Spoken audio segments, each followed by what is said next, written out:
What happens when a billionaire CEO, feared for his cold perfection, discovers that the one person he has overlooked for years is the very woman who can shake the foundation of his empire and his heart? Grace Whitman was the kind of woman no one noticed. She kept schedules tight, crises invisible, and her own dreams buried beneath duty. To her boss, Asher Caldwell, the man who built Caldwell Aerospace into a global giant, she was ordinary, replaceable, nothing more than a shadow in his spotless world. But storms, both in the sky and in the soul, have a way of revealing truths. One night in Montana, during a blizzard that brought the company to its knees, Grace stepped forward, not as a secretary, but as a leader. And nothing, for her or for Asher, would ever be the same again. Will respect be enough to heal years of being unseen? Can love grow where invisibility once reigned? And what does it take for a woman to finally be seen at last? If these questions stir something in you, stay with us. Don't forget to like, share, and subscribe to Shining Stories. And let's begin this unforgettable journey. A woman could run an entire executive floor, and still, no one would remember her name. In the soft drizzle of a Seattle morning, Grace Whitman stepped into the glass tower of Caldwell Aerospace before the city itself had even stirred. The streets outside glistened under the mist. Headlights from early commuters smeared across the wet pavement, and neon signs flickered against the gray sky. Grace's shoes made little sound as she crossed the marble lobby, badge in hand. The security guard nodded politely, though he could not have said when she last spoke more than a greeting. By the time the building began to wake, Grace would already be on the 52nd floor, everything set in perfect order, as if it had arranged itself. It had not, of course. It was her. Grace was 36, with hair she kept pulled back in a plain knot that revealed nothing of its softness. Her wardrobe was a quiet parade of navy, gray, and beige. She moved with purpose, though never with show. Each day followed a rhythm she had perfected over years, emails sorted, conference rooms prepared, documents printed, schedules balanced to the minute. She served the needs of others so seamlessly that people forgot there had been any work at all. Seattle itself seemed to conspire in her invisibility. The fog that rolled off the sound in the early hours softened the skyline, blurred the lights of skyscrapers, and dimmed the outlines of faces in the glass. Grace had grown accustomed to being another shadow in a city of many. The elevator doors opened with a hush, and she stepped into the executive floor. The corridor gleamed under recessed lighting, lined with floor-to-ceiling windows. Outside, the city stretched gray and infinite. Inside, the world belonged to Asher Caldwell. At 45, Asher had built Caldwell Aerospace into one of the nation's most formidable companies. Satellites, propulsion systems, defense contracts. He had touched them all and turned each into a story of precision and profit. To work for him was to enter the orbit of a man who valued time above air. He demanded punctuality, clarity, and control. He hated wasted motion, unnecessary chatter, anything that broke his rhythm. Grace knew this rhythm by heart. She knew he would arrive exactly at 7:55, coat draped over his arm, phone pressed to his ear. She knew he preferred his coffee black, served in the same porcelain mug, warmed to just the right degree. She knew the sound of his stride across the polished floor, the way his voice cut through a room, calm but edged with steel. And yet, despite this intimacy of detail, she remained to him what the carpet or the desk lamp was present. Dependable, unremarkable. Grace had chosen this invisibility. When she first joined Caldwell Aerospace, she had noticed how bright, ambitious women seemed to burn quickly and fade. A misstep, a flash of confidence mistaken for arrogance, and they were reassigned or quietly let go. Grace had made herself small, neutral, efficient. The strategy worked. She was indispensable precisely because she did not demand notice. But the cost of shrinking had been steep. Her real life waited across the city. In a modest apartment in Queen Anne, the space was filled with the quiet hum of the refrigerator and the low murmur of the news she kept on for company. There, in the back bedroom, her mother slept most of the day, lost in the shifting fog of Alzheimer's. Grace cared for her, faithfully measured the pills, warmed the meals, coaxed her into eating, held her through long nights when confusion brought tears. The routine consumed Grace, but she bore it without complaint. Love and duty demanded it still. There were mornings when she caught her reflection in the kitchen window and did not quite recognize the woman who looked back. The face was tired, yes, but more than that, it was faded, like a photograph left too long in the sun. On those mornings, she reminded herself better to be invisible than to be discarded. So, she walked the line carefully. At the office, she was a ghost with perfect timing. At home, she was a caretaker who could not falter. Somewhere between, the Grace who once dreamed of more had gone silent. Yet silence has its weight. On this particular morning, as she arranged folders on the polished table of the executive conference room, a strange thought brushed against her mind. It came and went so quickly she almost dismissed it, but it lingered like the aftertaste of strong coffee. How long can someone live unseen before they begin to vanish, even from themselves? The question chilled her. She set down the final folder and smoothed her blazer. Outside, the drizzle pressed against the glass. The city went on, gray and endless. Grace inhaled, steady and quiet. The day would continue, as it always did. Schedules would be met, emails answered, details smoothed away, and yet, somewhere deep in the stillness, she sensed it, an almost imperceptible tremor, as though the world she had built of quiet routines and careful invisibility was preparing to crack. Working for Asher Caldwell was like serving a Swiss clock, precise, exact, and without room for emotion. Every second had a purpose, and every mistake had a cost. By the time Asher arrived on the executive floor at 7:55, his staff was already bracing themselves. His stride was steady, his expression unreadable, his presence like a pressure that bent the air. The morning meeting began not with greetings, but with the sound of his pen moving across printed reports. Asher sat at the head of the long mahogany table. Around him, vice presidents and directors waited with open laptops, back stiff against their chairs. Grace took her usual place along the wall, notebook in hand. She did not need to be asked. She knew her role by heart: record decisions, anticipate corrections, and keep the machinery running. The silence was thick. Fingers tapped quietly on keyboards. Coffee cups cooled beside untouched pastries. No one dared small talk. Asher's pen flicked, leaving sharp marks in the margins. Revenue projections recalculate with defense. Contract margins adjusted. He said without looking up. Heads nodded, screens lit, hands scrambled to comply. Grace's eyes followed his notes, already adjusting the schedule in her mind. She would reassign the finance analyst to update the sheets by afternoon, shift tomorrow's call to make room, and have everything printed again before evening. Asher continued down the pages, his voice level but clipped. Deadlines here unacceptable. Push the design team. I want revised specs by next week. No one argued. His words were orders, not suggestions. Grace noticed the way his pen paused, the fraction of a second when his jaw tightened. She slipped a sticky note onto the legal counsel's folder, remind them about compliance. By the time Asher looked up, the correction was already in motion. This was her gift, smoothing the friction, filling the gaps, erasing the errors before they drew his eye. She moved like oil in a machine, unseen but essential, and yet her name would not appear in any report. Around the table, the fear of mistakes was visible in hunched shoulders and darting glances. Caldwell Aerospace was a place of brilliance, but brilliance bent under pressure.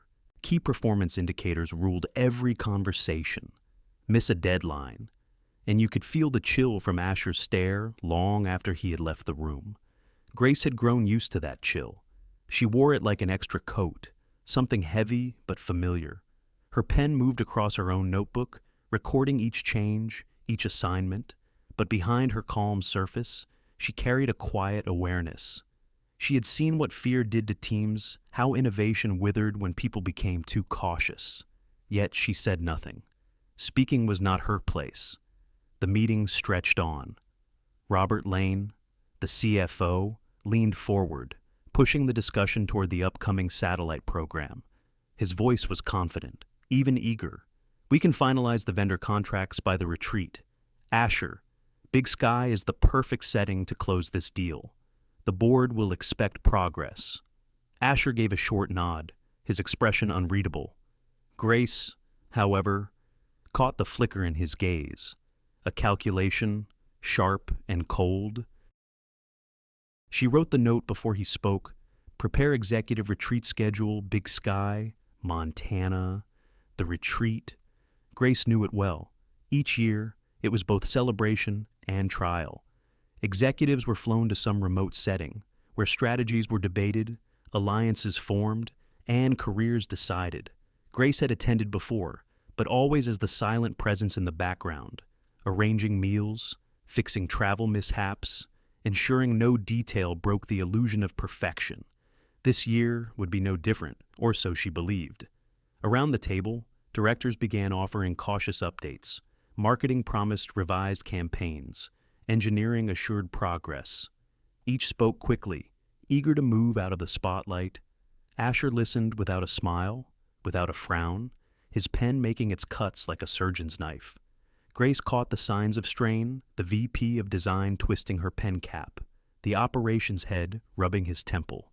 Fear was a language she had learned to read fluently. She knew the pressure of this table reached into homes and marriages, leaving staff sleepless, anxious, brittle. And she knew that Asher, in his perfection, seemed blind to the toll, or perhaps he saw it and chose not to care. Still, she respected him. Not for his warmth, there was none, but for his relentless clarity. He demanded the best because he lived by the same standard. No one doubted his brilliance. The company had grown under his control into something extraordinary, but brilliance without grace left shadows in its wake. Grace looked down at her notes. She had smoothed over 3 potential conflicts before they could ignite. No one would know. By the time the minutes were typed, the meeting would appear seamless. She closed her notebook, feeling the familiar weight settle over her. She was the buffer, the cushion, the invisible hand that kept the gears from grinding too loud. And invisibility, she reminded herself, was safer than notice. As the meeting ended, chairs scraped softly against the floor. Executives hurried out, shoulders sagging with relief. Asher stood last, gathering his papers with crisp precision. He did not look at her as he passed. He never did. Grace stacked the abandoned coffee cups, collected stray notes, and erased the faint marks left on the whiteboard. When the room was clean, it would be as though nothing had happened here, except that strategies had shifted, careers had been weighed, and futures had been reshaped. She paused by the window, looking out at the rain that blurred the city below. The retreat loomed ahead, its weight already pressing against her shoulders. She would plan, prepare, perfect. That was her role. And yet, deep down, a whisper stirred again. Perfection cracks. All it takes is one careless word. There are words not meant for our ears. Yet once heard, they cling to the heart like a cold needle. The meeting had ended, the room cleared. Grace moved quietly through the conference hall, gathering scattered papers, stacking half-empty cups. Outside, the Seattle rain tapped against the glass, a soft percussion in the silence left behind. She was almost finished when voices drifted in from the corridor. It was Asher's voice, low, controlled, carrying that familiar steel. Beside it, she recognized the more relaxed tone of Robert Lane, the CFO. She froze, half hidden behind the tall potted plant near the door. She had no intention of listening, but the words came anyway. "I don't know how you do it," Robert said with a chuckle. "Most men would go crazy with a secretary that plain. Doesn't it drag on you?" Grace felt her chest tighten, her fingers stiff around the papers in her hand. Asher's reply came without pause, precise as always. "That's exactly why it works. No distractions, no complications. She's ordinary, replaceable, efficient. That's all I need." The words hit harder than she could have imagined. They landed with the weight of dismissal, stripping away not just her work, but her worth. Ordinary, replaceable.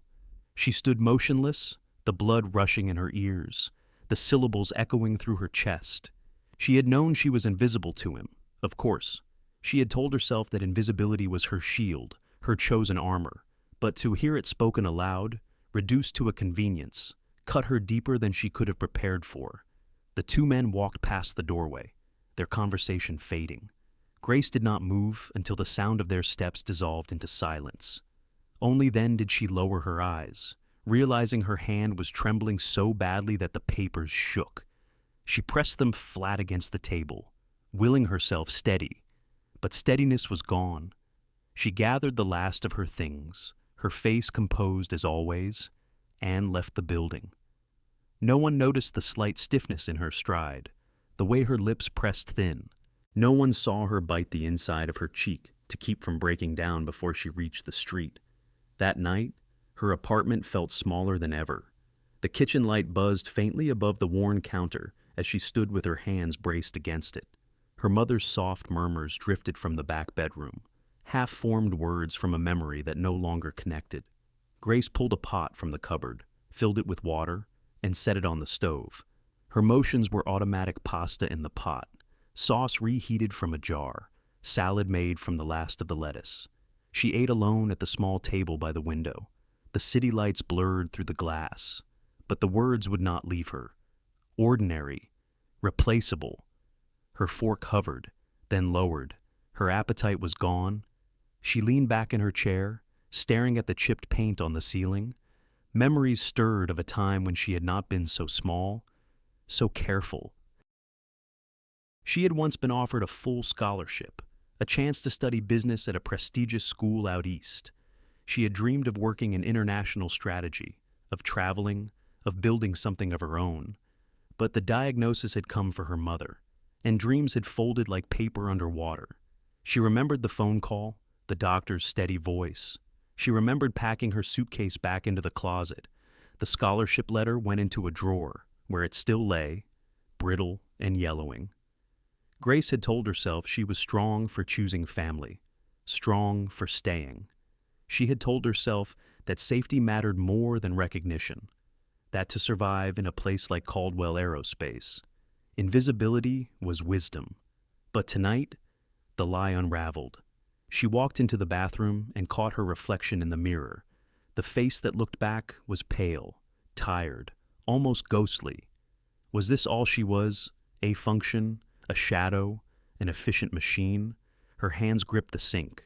She whispered into the silence, barely daring the words, "No more." The sound startled her, as though it came from someone else. But it was hers. She straightened, pulled her hair loose from its knot. It tumbled in dark waves past her shoulders. She had nearly forgotten the softness of it. She studied the woman in the mirror, hidden, but still there. In the kitchen, the clock ticked past midnight. Grace sat down with a notebook, its pages empty. She opened it to the first line and wrote, "In careful letters, I will not stay invisible." The sentence looked fragile on the page, but it glowed with something fierce. She traced the words with her fingertip, whispering them again. "I will not stay invisible." Her mother stirred in the next room, calling her name in a half-dream. Grace rose, tended to her, smoothed the blanket, pressed a kiss to her forehead. When she returned, the notebook still lay open on the table, waiting. She placed her hand on it, as if sealing a promise. The world would not change overnight. Asher Caldwell would not suddenly see her for who she was. But something had shifted inside her. A seed had been planted, and once planted, it could not be unmade. The words he had spoken, meant to dismiss her, had instead carved out a space where her voice could rise. Ordinary, replaceable. She whispered back into the quiet apartment, her voice low but steady. Not anymore. When the world insists you are invisible, try once to believe that you still exist. The Sunday air was crisp, carrying the faint scent of wet pine from the hills above Seattle. Grace walked up the stone steps of the old church in Queen Anne, her breath rising in the cool afternoon. The bells had just finished their song, and the last of the congregation lingered in the courtyard, talking in small clusters. She had not been to service in weeks, caring for her mother, holding her job steady, and keeping herself afloat had left little time for quiet reflection. But something inside her had pulled her here today, perhaps the need for stillness, or perhaps the need to feel that she belonged to something more than the narrow corridors of office and apartment. Inside, the church was warm with candlelight. Stained glass windows softened the winter sun into pools of color across the pews. Grace slid into a seat near the back, letting the hymn rise around her. She did not sing, but the sound of voices weaving together brought a surprising ache to her chest. After the service, she lingered, moving slowly down the aisle. That was when she heard a voice she recognized, bright with memory. Grace Whitman. "Is that really you?" She turned. Evelyn Parker stood a few rows away, wrapped in a wool coat the color of wine. Her smile was warm, her eyes full of familiarity. They had known each other in college, before Grace's life had shifted course. Evelyn had gone on to a career in nonprofit work, traveling widely, speaking with conviction about causes she believed in. Grace had once been like her, full of plans, eager for possibility. They embraced, the years melting for a moment. "It's been forever," Evelyn said. "How are you?" "Really?" The question cut through Grace's practiced answers. She could have said fine. She could have smiled and deflected. But Evelyn's gaze was steady, kind. "I'm managing," Grace admitted softly. "Work, my mom, you know?" Evelyn nodded, her expression gentle but unyielding. "Managing isn't living, Grace." The words sank deep, more truth than comfort. Evelyn touched her arm. "I remember the way you used to talk about what you wanted. You haven't disappeared. You're still here." That night, Grace sat at her small kitchen table, a notebook open before her. The apartment was quiet except for the hum of the heater and her mother's rhythmic breathing from the next room.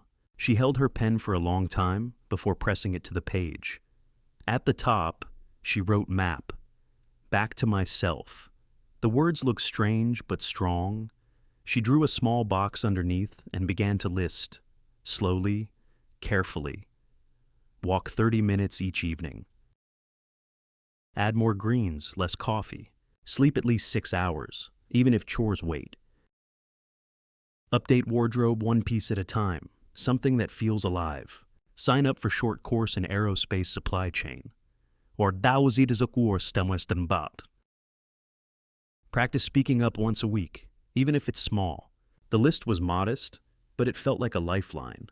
Not a revolution, but a return. She closed her eyes, picturing herself in Montana at the executive retreat.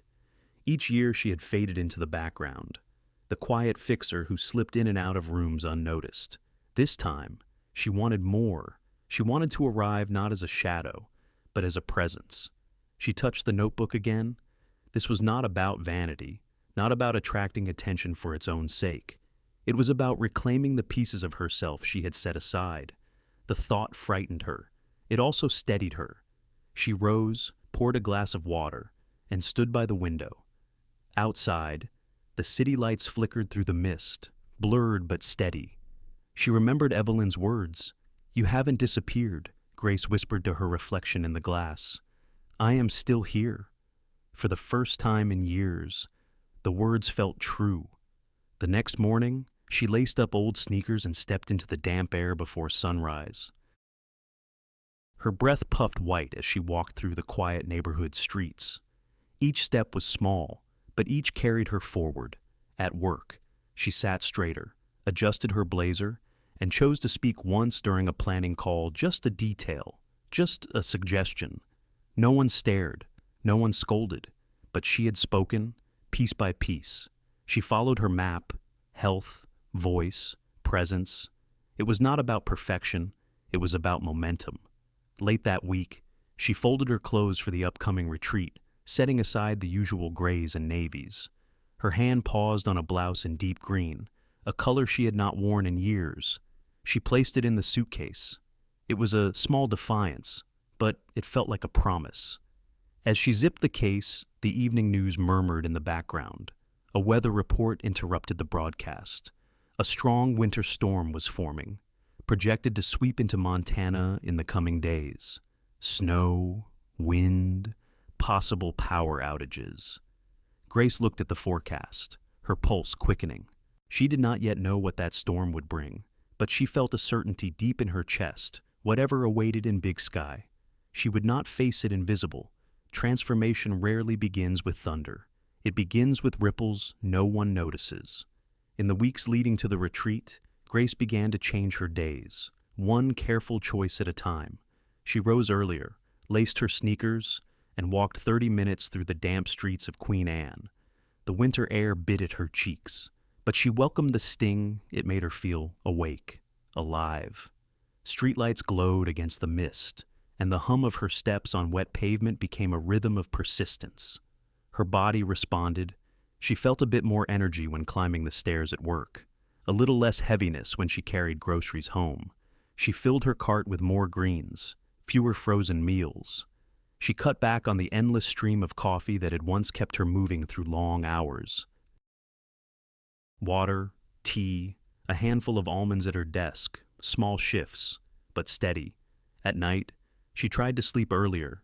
Not every night was successful. Her mother's restlessness sometimes stretched the hours thin, but Grace set her phone aside sooner, dimmed the lights, and allowed herself the mercy of rest. Even 4 hours felt stronger when she chose it intentionally. She stood before her closet one Saturday morning, sliding hangers across the rod. For years, she had reached for the same muted colors, clothes designed to disappear in a crowd. Now she paused, fingers brushing over a blouse in a soft plum shade. She had almost forgotten she owned it. She tried it on, smoothing the fabric over her shoulders. The mirror showed a woman not louder, not transformed, but present. She left it out, ready for Monday. At the office, the ripples extended into her work. She began shifting her methods, moving away from the hurried reliance on spoken instructions. She created checklists for each department's needs, anticipating patterns that usually tripped them up. She standardized meeting notes, clear and precise, so no one could claim confusion. She set reminders for executives, disguised as friendly nudges. That saved them from Asher's icy corrections. Most importantly, she prepared contingency plans for the retreat.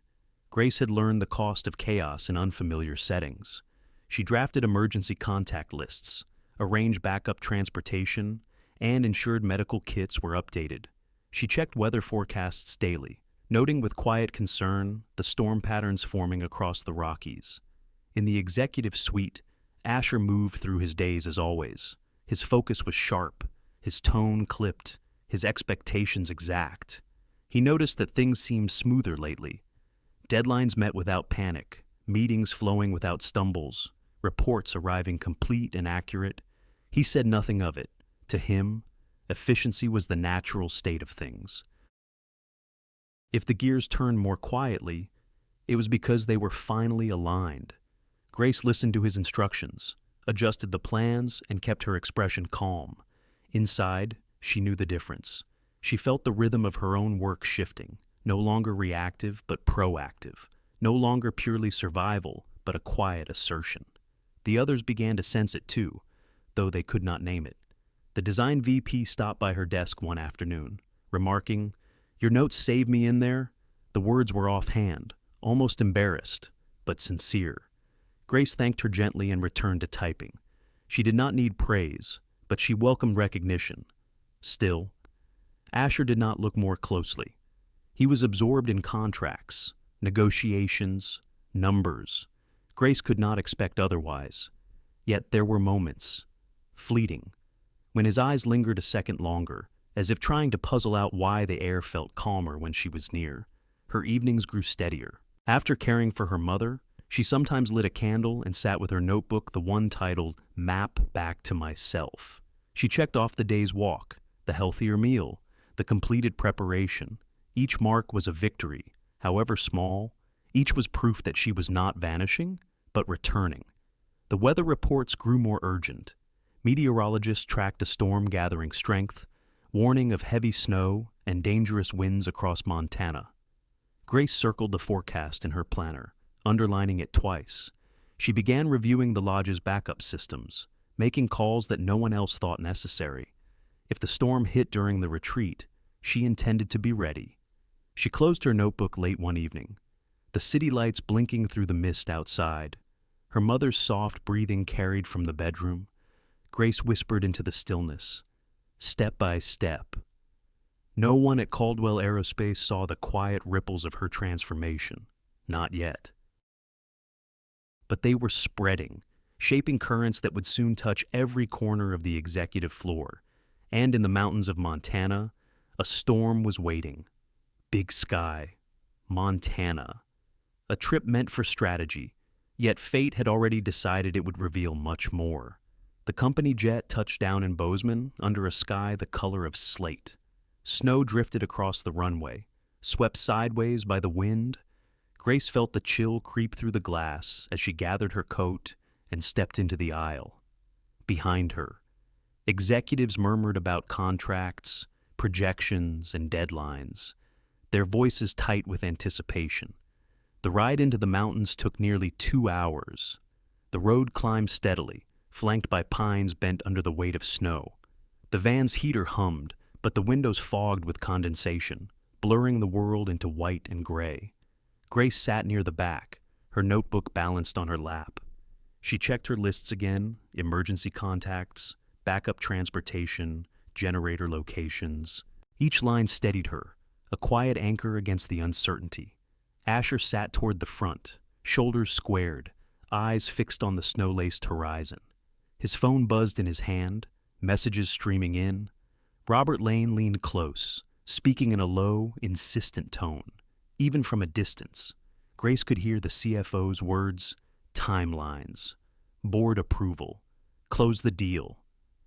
Asher gave curt replies, never lifting his gaze from the road ahead. The lodge appeared at last, its wooden frame rising against the white slope.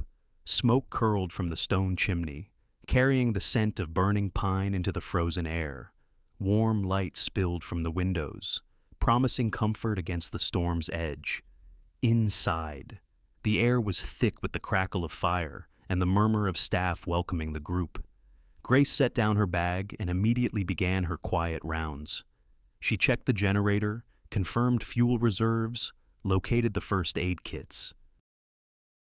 She memorized the numbers for local rescue services, writing them on a small card she kept in her pocket.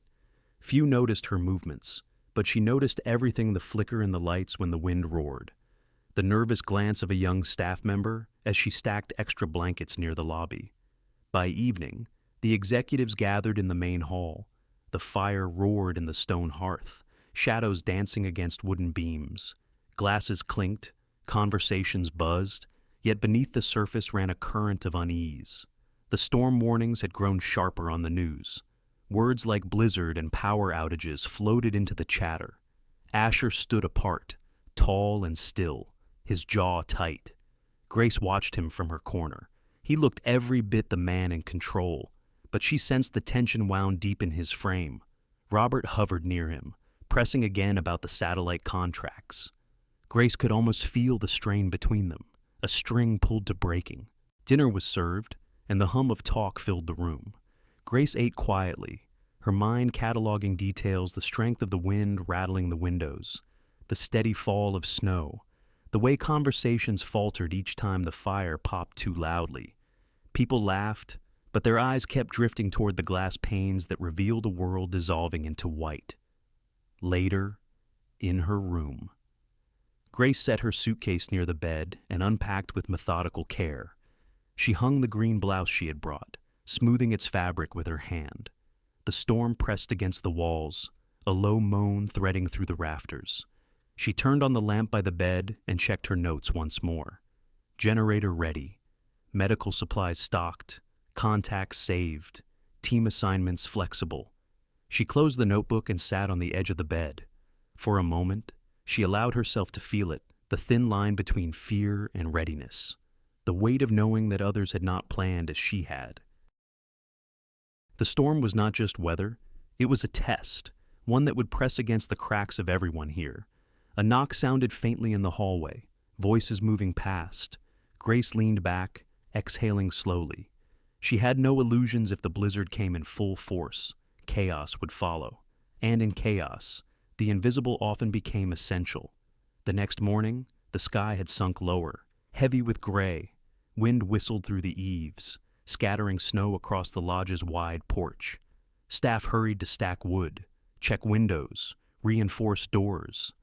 The executives gathered in the hall, voices thinner now, less confident. The storm had become impossible to ignore. Grace stood near the hearth, firelight soft against her face.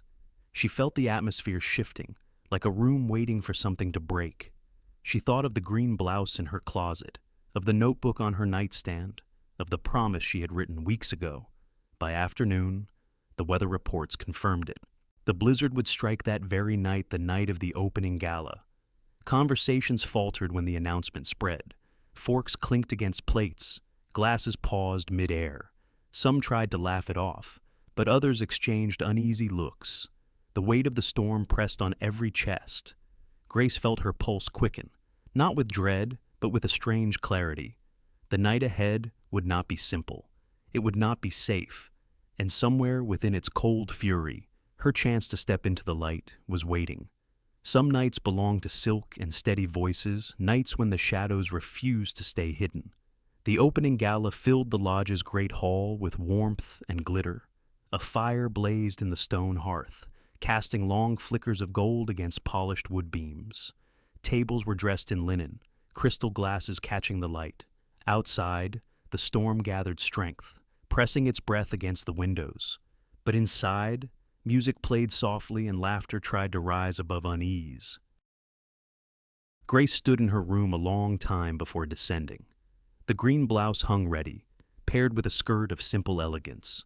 She had let her hair fall in waves over her shoulders, a choice that felt both daring and natural. A touch of color warmed her cheeks, and a necklace, long forgotten in a drawer, rested at her collarbone. When she entered the hall, heads turned, not all at once, but in waves, as though the room were adjusting its sight. Those who had always passed her by now paused, eyes narrowing, recognition dawning.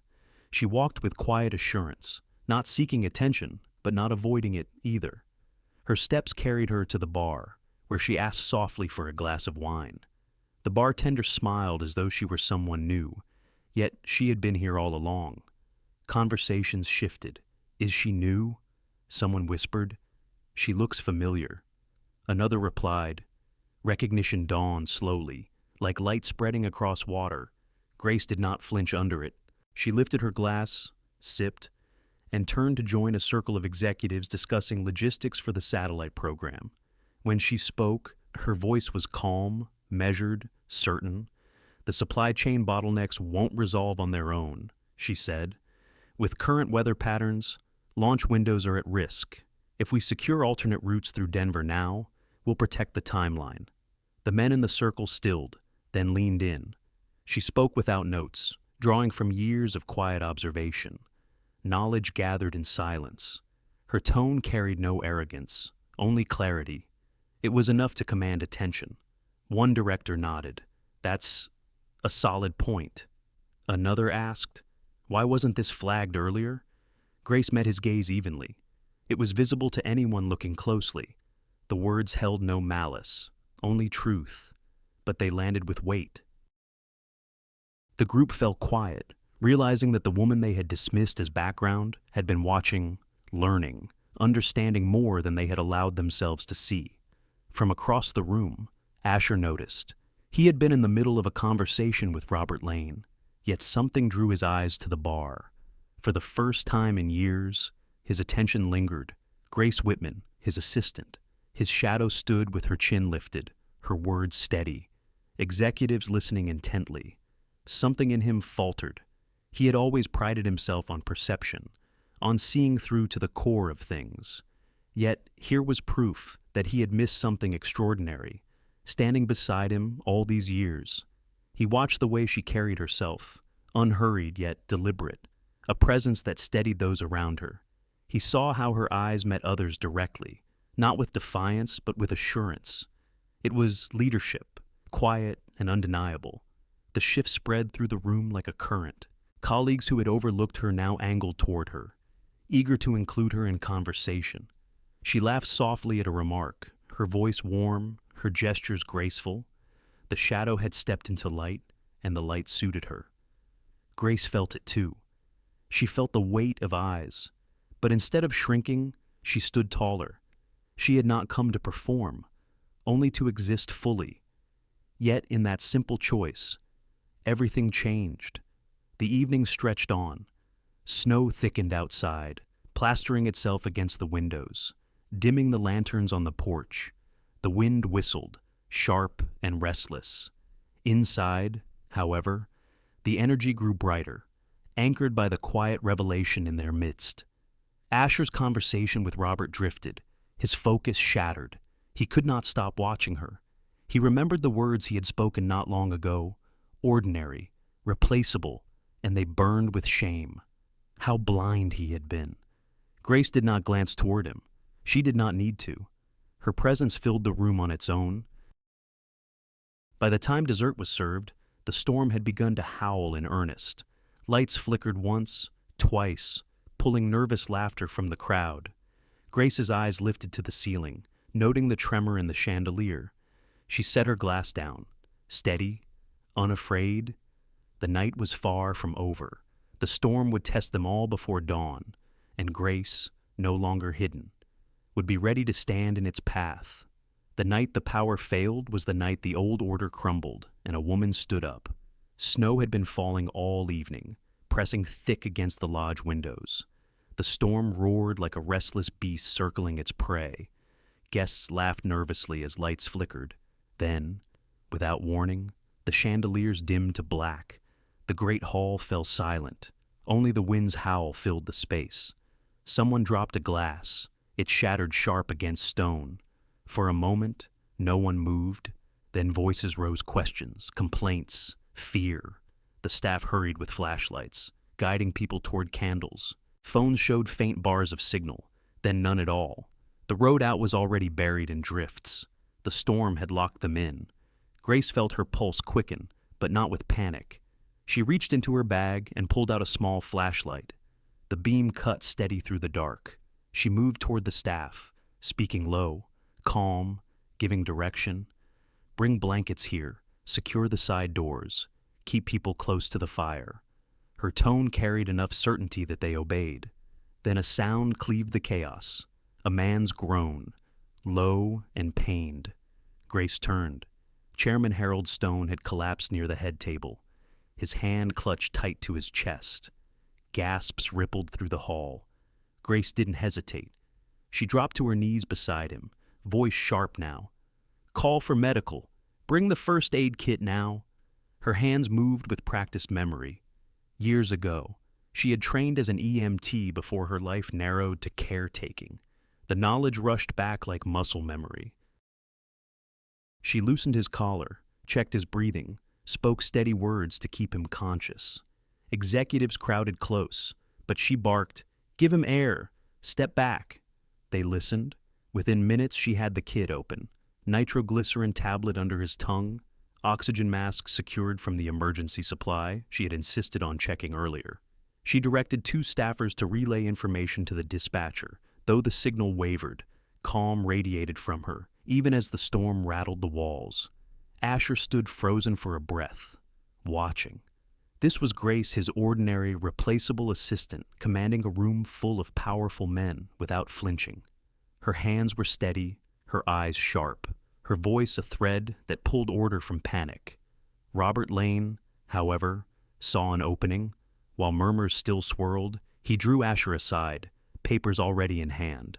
"We can't wait any longer. The board expects signatures. Sign now, while everyone's distracted. It's the only way to keep momentum." The storm outside screamed. Inside, Asher felt the weight of chaos pressing in. He glanced at the document, his mind clouded. Before he could answer, Grace's voice cut through. She had risen from Stone's side, her face lit by candlelight. Don't sign. The room stilled. She stepped closer, holding a folded sheet from her notebook. Her tone was even, her words precise. This deal carries unhedged risk. Supply routes aren't stable. Insurance gaps will bleed millions if delays occur. I've mapped the matrix. There's a safer path: extend 30 days. Renegotiate freight terms. You'll secure the launch without gutting margins. She handed the paper to Asher. In tight. Clean lines, she had outlined scenarios, probabilities, contingencies. It was concise, undeniable. Robert scoffed. She's a secretary. You can't base strategy on her notes. Grace didn't flinch. Her gaze held steady on Asher's. You asked me once to keep things smooth. I've done that for years. But smooth isn't safe. This is... Silence pressed heavy. The only sound was the wind clawing at the windows. Asher studied her notes, then her face. For the first time, he truly saw her not as background, not as convenience, but as a leader. Her calm under crisis, her foresight, her refusal to yield it demanded respect. He folded the contract in Robert's hands, voice firm. We wait. Robert's protest died under his stare. At that moment, the generator coughed to life. Lights flickered dimly back, casting long shadows against the walls. Stone stirred, his color returning. Relief washed over the room, murmurs softening into gratitude. Grace knelt once more, checking his pulse, offering water. When she stood, people's eyes followed her, not with dismissal, but with recognition. Asher's chest tightened. The storm still raged, but something had shifted irreversibly. Grace Whitman was no longer invisible. She was indispensable. The night stretched long, but the order had changed. In the silence after the storm's roar, truth stood bare. Snow blanketed the roof of the lodge, heavy and unmoving. The storm had spent its rage, leaving behind a stillness that pressed on every beam of wood. Inside, the air felt softer, though the echoes of panic had not yet faded. Grace sat near the fire, her hands wrapped around a mug of tea the staff had placed in her care. The heat seeped into her palms, though her thoughts were far away. She had done what needed to be done, calmed the frightened, tended the chairman, stopped a poor decision from being forced through. She asked for nothing in return. The room held a hush, broken only by the occasional crack of pine logs splitting in the hearth. Conversations that had once flowed with confidence now moved carefully, like footsteps on ice. People cast glances at Grace, not with the old dismissal, but with something more thoughtful, even cautious. Asher stood near the window, staring at the snow beyond the glass.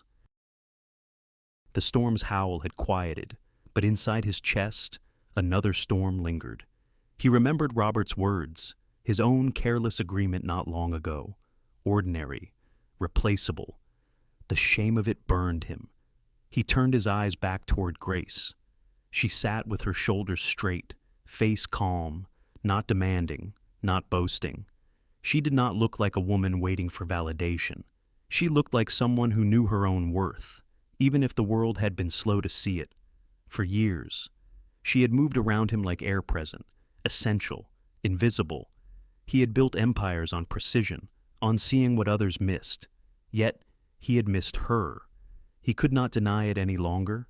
Later, as the group gathered to review the situation, Asher did something he had never done before. He looked directly at Grace. "What's your assessment?" The question hung in the air, startling more than one executive. Grace paused, then set down her mug. Her voice was steady. "We need to conserve fuel. Rotate generator use. Keep one wing dark while the other has heat. Food should be rationed more carefully. Deliveries won't come for 3 days at least. Communication lines may not open until then. We prepare for isolation, not assume rescue." Her words were concise, practical, impossible to argue. Heads nodded around the table. Even Robert, still stung from the night before, said nothing. Asher leaned back, studying her as though seeing her for the first time. She had not claimed authority. She had simply filled the space where leadership was required, and people followed. The rest of the night passed in quiet adjustments. Blankets were distributed, teams were formed to manage resources. Grace moved among them, offering instructions, calming nerves, checking details. Her presence was no longer that of a shadow smoothing edges. It was the presence of a center, a point of calm gravity. Asher watched her, torn between regret and a growing sense of awe. He remembered the boardroom in Seattle, where she had once sat silently in corners, recording notes no one read. He remembered walking past her desk without so much as a glance. The thought unsettled him. How many chances had he wasted to truly know the person now guiding them through storm's aftermath, near midnight? When most had settled, he approached her. She was checking a supply list by lantern light. He hesitated, then spoke quietly. "Grace." She looked up, eyes clear, patient. "I owe you an apology," he said, "for not seeing, for not asking, for too much." She held his gaze a moment, then folded the paper in her hands. "You don't need to apologize. You just need to see, from now on." The words were not bitter. They were simple, almost gentle, but they carried weight. He nodded slowly. "I will." For the first time, silence between them did not feel like distance. It felt like possibility. The following day, the snow glistened in rare sunlight. Paths were still blocked, but inside the lodge, calm, held, executives sought Grace's input, sometimes openly, sometimes with the hesitation of men adjusting to a new balance. She offered her thoughts without pushing, each one sharpened by quiet years of observation. The shift was undeniable. She was no longer just the assistant keeping things smooth. She was the mind many now turned toward. That evening, as the fire glowed low, Grace sat by the window, watching flakes drift lazily from the trees. For the first time in a long time, she felt a different kind of safety, not just the safety of being unnoticed, but the safety of being seen and respected. Asher sat across the hall, speaking with a few directors. His tone was less clipped, less rigid. When his eyes lifted to find hers, he held the gaze, and this time he did not look away. The old line between them, boss and assistant, commander and shadow, had thinned. Something new was forming in its place. The storm outside had passed. But the real change would come when they returned to Seattle, and Grace knew nothing there would be quite the same again. Sometimes the bravest act is admitting I was wrong. The storm passed, leaving the Montana mountains wrapped in white silence. The lodge buzzed with cautious relief as roads began to clear. Calls reached through again, faint but steady. The executives gathered in the hall for one last meeting before departure. Asher Caldwell stood at the head of the table, his expression carved with resolve. For years, he had led with precision, expecting perfection, never questioning his instincts. But the blizzard had stripped away certainty. He had seen how fragile control could be, how easily arrogance could blind. He glanced at Grace, seated near the end of the table, her notebook open, her gaze calm. For once, he did not look past her. He looked to her. "I've reviewed the proposed satellite contract," he said, his voice carrying through the quiet. "I will not sign it. Not as it stands. We will conduct a full review, risks, logistics, alternatives, no shortcuts." A ripple of surprise moved through the room. Robert Lane shifted in his seat, his jaw tight. But Asher, the board will get a deal worth signing. Asher cut in, his tone firm, not one that jeopardizes everything we've built. He let the words settle, then continued. "I'm appointing a task group to restructure operations strategy. Grace Whitman will lead." Silence. Then murmurs. Eyes turned toward Grace, some wide with disbelief, others with recognition of what they had witnessed in the storm's aftermath. Grace blinked once, steadying herself. Her pulse quickened, but her posture did not waver. She nodded slowly, accepting without hesitation. For years she had been the silent one, the invisible support. Now she sat at the table as leader. Asher saw the flicker of strength in her eyes, and for the first time, he felt something inside ease. Trust. The meeting continued, details assigned. Next steps marked, Grace spoke with clarity, outlining immediate priorities, supply chain assessment, redundancy in transport, audit of vendor reliability. She spoke not as a subordinate, but as a strategist, her voice measured and sure. The executives listened, not all comfortably, but all attentively. When the group dispersed, Asher remained behind. Grace gathered her notes, ready to slip away, but his voice stopped her. Grace. She looked up. I meant what I said. He told her. You've seen what I missed. You've held together what I thought couldn't break. I was wrong not to recognize it sooner. Her eyes searched his, not with bitterness, but with quiet honesty. You didn't want to see? That's different. The words struck, but they were true. He nodded, accepting the weight. Then let me start seeing now. She closed her notebook, tucking it under her arm. Respect isn't about words. Asher, it's about what follows. I know, he said softly. Let me prove it. There was no dramatic pause, no grand gesture, just the hum of silence between them, charged with something new. Later that day, as buses carried them back down the mountain roads, Grace sat by the window, snowfields gliding past. Her reflection stared back, framed by frost. She felt the shift in her chest, a grounding steadiness, not triumph, not victory recognition. Across the aisle, Asher watched her, though she did not look his way. He thought of the storm, of the moment he nearly signed away control, of the calm strength that had stopped him. He thought of her words, you didn't want to see. He had built an empire on precision, but perhaps the greatest precision was the courage to admit when he was wrong. That evening, as the plane carried them back to Seattle, Grace opened her notebook once more. She wrote a single line under her old promise, presence creates change. Beside her, Asher sat quietly, the weight of decision heavy but not lonely. For the first time, he felt that leadership was not his alone to bear. The turning point had come. And when they returned to the glass tower, nothing, neither the company nor the bond between them, would be the same again. When respect is given, everything begins to change. Back in Seattle, the glass tower of Caldwell Aerospace glimmered under the winter sky. Yet something inside its walls had shifted. The storm in Montana had left its mark, not in broken beams or damaged wires, but in the unseen fabric of how people now looked at one another. Grace returned to her desk the first Monday morning, but her presence felt different. Colleagues who once passed without notice now paused with nods, small greetings.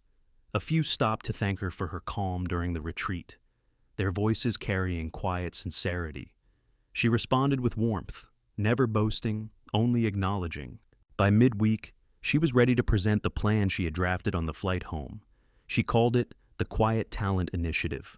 The concept was simple but radical. Seek out the overlooked, the soft-spoken, the steady workers who had carried weight in silence. Provide them with mentorship, resources, and recognition. Build pathways where invisibility no longer had to be the cost of survival. In the executive boardroom, she stood before directors, her notes arranged but her voice unshaken. We've built a culture that rewards the loudest, not always the wisest. That neglect leaves value untapped. My proposal is to reverse that pattern. Identify quiet performers. Give them the chance to lead projects, present findings, shape outcomes. The room listened, some skeptical, others intrigued. Grace outlined clear steps, confidential nominations, cross-departmental mentoring, review structures that valued substance over show. She spoke with the calm assurance of someone who knew the cost of silence too well. When she finished, all eyes turned to Asher. He rose slowly, scanning the room. I support this fully. Grace is right. We've overlooked voices we need. This initiative has my authorization. Give her access to the data she requires. The decision landed like a shift in gravity. Grace was no longer the assistant in the corner. She was steering change. In the weeks that followed, the Quiet Talent Initiative began to unfold. Names surfaced: analysts who had worked late without credit, engineers whose designs had been ignored, coordinators who had solved problems before managers noticed. Grace met with them quietly, listening, encouraging. She gave them space to speak, and when they hesitated, she gave them patience. She saw herself in them, the versions of Grace who had sat silent, efficient, unseen, and she promised herself she would not let them vanish. Asher watched her work, sometimes from a distance, sometimes close at hand. He adjusted his own habits too. In meetings, he began asking, "Who haven't we heard from yet?" He made a point to recognize contributions, to pause and thank, to follow up. At first it felt strange, almost forced, but over time it became rhythm. The culture shifted slowly, then noticeably. Meetings were less tense. Junior staff spoke with more courage. Middle managers stopped claiming credit for what wasn't theirs. A softness began to weave itself through the steel of the company, and with it came new ideas, stronger cohesion. Between Grace and Asher, something deeper took shape. They spoke often, but always within the bounds of professionalism.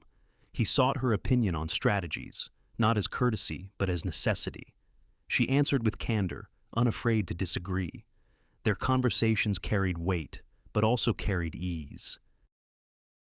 There were moments walking side by side down the long glass hallway, or pausing by the coffee machine when the office was quiet, when silence between them held warmth. It was not the silence of distance anymore. It was the silence of two people building trust, brick by brick.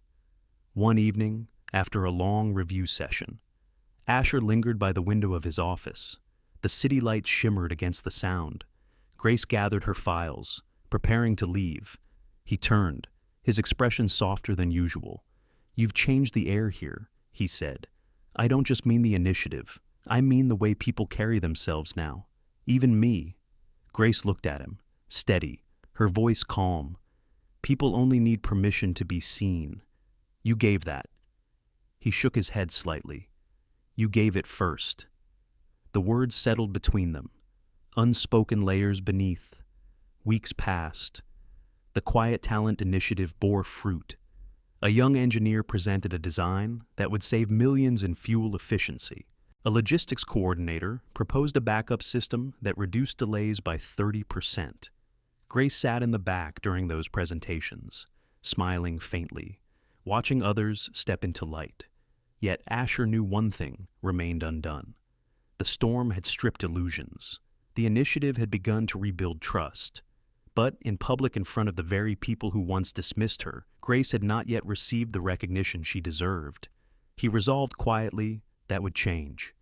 Every journey of love begins with the courage to see each other. The auditorium at Caldwell Aerospace filled slowly on a Friday morning, the hum of voices rising beneath the high glass ceiling. Employees from every floor found their seats, engineers, analysts, coordinators, assistants. Town halls had long been routine affairs, quarterly numbers, charts, announcements. Few expected this one to be different. Grace sat near the side, her notes closed on her lap. She wore a navy blazer, hair loose at her shoulders. Her pulse steadied with each breath, though she could feel the weight of anticipation pressing on her. When Asher Caldwell walked onto the stage, the room hushed. He stood tall as ever, but his expression carried something softer, less carved. He adjusted the microphone, scanning the faces before him. "I've stood here many times," he began, talking about contracts, markets, growth. "But today, I need to speak about something else, about people, about what I failed to see." The room shifted, uneasy. People glanced at one another. For years. Asher continued, "This company has been built on brilliance and effort, yet we've too often rewarded only the loudest voices, the most visible. We overlooked those whose quiet strength kept us standing. I overlooked them. I overlooked her." He turned, and his eyes found Grace. Her breath caught. "I once called Grace Whitman ordinary, replaceable." His voice did not waver, but the weight in it was clear. "I could not have been more wrong. In Montana, during the blizzard, she held us together. She saw what I refused to see. She protected us from mistakes, from chaos, from ourselves, and in doing so, she showed me what leadership really is." The hall was silent. every gaze fixed on him. "From this day," he said, "we commit to a new culture, one that listens, recognizes, and responds, where quiet talent is not buried, but brought forward." He stepped aside, motioning toward her, and it begins with her. Effective immediately, Grace Whitman is promoted to Vice President of Strategic Operations. The room erupted. Applause broke like a wave, rising from every corner. Some stood, clapping with conviction. Grace sat frozen for a moment, heat flooding her face, her chest tightening. Slowly, she rose. The applause did not fade. She walked to the stage, each step echoing in her ears. When she reached him, Asher extended his hand. She took it, firm, steady. "Thank you," she said softly, though the microphone carried her voice. "This isn't about me alone. It's about every one of us who has ever worked quietly, waiting for a moment to be seen. Let's make sure no one else has to wait so long." The applause swelled again. In the months that followed, Grace led the restructuring of the satellite supply chain. Her strategies cut waste, secured alternate routes, and ensured launches met schedule. The savings were immense, but more than numbers. It was the morale that changed. People spoke up more, contributed ideas, trusted that they would be heard. The culture of Caldwell Aerospace shifted, one steady meeting at a time. For Grace, the promotion was more than a title. It was proof that she no longer had to shrink to survive. She carried herself with quiet confidence, not seeking spotlight, but no longer avoiding it either. And through it all, Asher stood beside her, not as a master to a servant, but as a leader learning from a partner. Their bond deepened slowly, carefully. In late evenings, when office lights dimmed and the city glowed beyond the glass, they spoke not just of strategy, but of dreams. He asked about her mother, about the scholarship she once set aside, about the parts of her life no one had asked to know. She asked about his early years, his fears of failure, the loneliness behind his drive. Respect grew into trust. Trust grew into something warmer, unspoken yet undeniable. 5 years later, on Bainbridge Island, a ferry carried Grace home across the Sound. The house she shared with Asher stood modest among tall fir trees, its porch looking west toward the water. Inside, laughter rose from the kitchen, where her mother, though memory faded, still smiled at simple joys. Grace had founded a fund for caregivers, giving others the support she once longed for. Asher continued to lead Caldwell Aerospace, but with a different hand, one that listened, that asked, that thanked. Employees spoke of him not only as brilliant, but as human, and always. When he spoke of the company's heart, he pointed to Grace. Their evenings were simple shared meals, walks by the shore, quiet moments with books and firelight. Not the grandeur of empires, but the warmth of a life seen, respected, loved. And so, the story circled back to its beginning. A woman once invisible, once dismissed as replaceable, now stood fully in her own light, not because she demanded it, but because she chose to no longer vanish. When a woman stops asking permission to exist, the world makes room. Underneath the surface of this story lies a lesson many of us recognize too late in life. Being unseen can wound as deeply as harsh words. Grace's journey reminds us that invisibility is not destiny. It is often a choice we make to survive, but one we can also choose to outgrow. When she stepped into her own presence, she not only transformed how others viewed her, but how she viewed herself. For those of us who have ever felt overlooked, whether in family, career, or even in love, her story is a gentle call to stop shrinking. Respect, true respect, is built not on titles or applause, but on recognition, on listening, on valuing the quiet contributions that hold life together. And for leaders, Asher's transformation offers a reminder: power means little if it blinds us to the people right beside us. In our later years, perhaps the deepest joy is not in achieving more, but in finally being seen and in making sure others are seen too. The story whispers to us, it is never too late to step out of the shadows.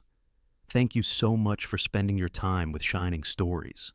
If this story touched your heart, We'd love for you to help us share it with others.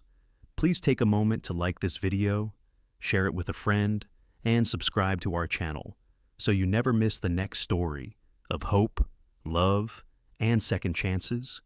Your support means the world to us.